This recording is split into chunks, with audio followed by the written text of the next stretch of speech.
I have a would you rather question for the men. Not another one. Not another one of these inane tests that women like to throw out there to pretend they're actually interested in hearing what men have to say, when in reality, they're nothing more than veiled attacks on men. Okay, let's play along. Would you rather relinquish control over hoarding resources and also being able to decide how resources are distributed on planet Earth, Oh, you mean Marxism? but have an absolute abundance of affection, connection, intimacy, and sex? Yep, Marxism, or at least what it claims it's going to provide. Never delivers, but claims it's going to provide. Or would you rather maintain the status quo of scarcity, competition, but like you are now, often be very touch and affection starved and very disconnected? In other words, what actually happens when you embrace Marxism. Got it. You might be like, this is an insane question.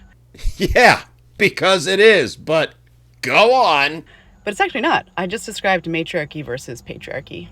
Oh, dear God. Now, that's some funny shit right there. Matriarchy versus patriarchy, huh? Okay, if you say so.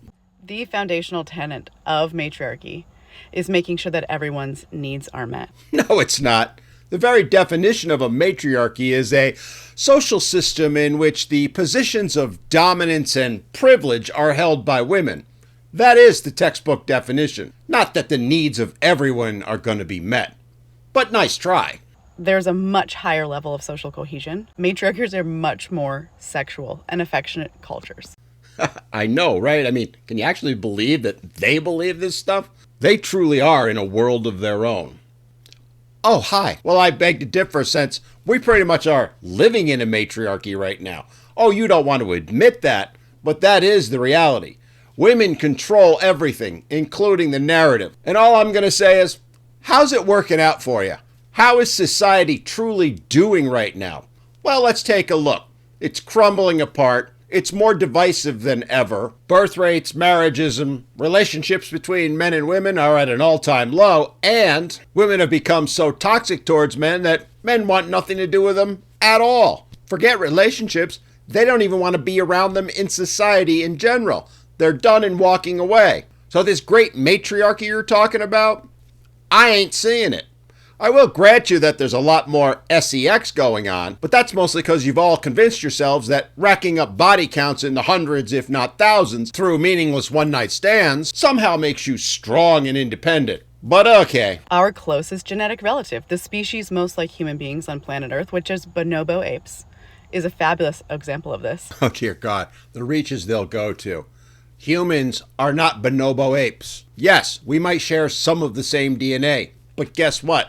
We also share some of the same DNA as an amoeba. How about we stick to apples comparisons and not apples to whatever fits your narrative comparisons? How about we compare actual human matriarchies, and they do exist, with the other side of the coin, our society right now? Why don't we see which one is further ahead?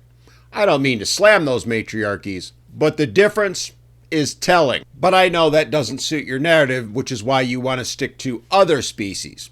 Well, the fact of the matter is, I could name dozens of male-led species that debunk what you're postulating. Funny, though, how you didn't bring them up or want to discuss them. Gee, I wonder why. And amongst humans, when you look throughout history to varying degrees, there are plenty of matriarchies that illustrate this. And you didn't name any of them. Why? Because they're no longer around. Guess they weren't so successful, were they? Every single species on Earth that has defenseless young, as humans do, we have actually the most defenseless young, ends up establishing a form of collective community that cares for one another. Absolutely correct. And in order for them to succeed, it takes both men and women. And funny how you're going on this little rant in a society that, by your own admission, was created by men. One that you're claiming is, how did you put it?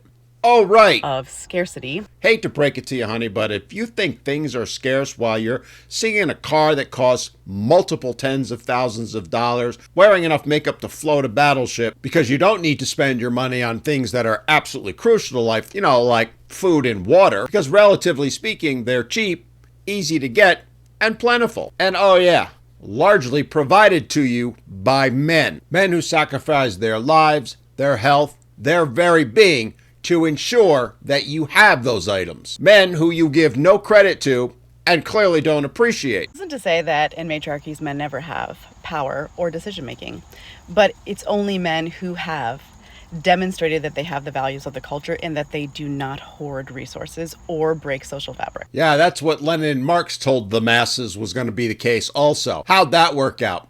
100 million deaths. Mao said it too. How'd that work out? Hundreds of millions of deaths. Now, I know what you're going to say. Those were men. It would be different under women. But then there's reality. Remember those aforementioned matriarchies you were crowing about earlier? The ones that your women's studies professors told you were the best thing in the world?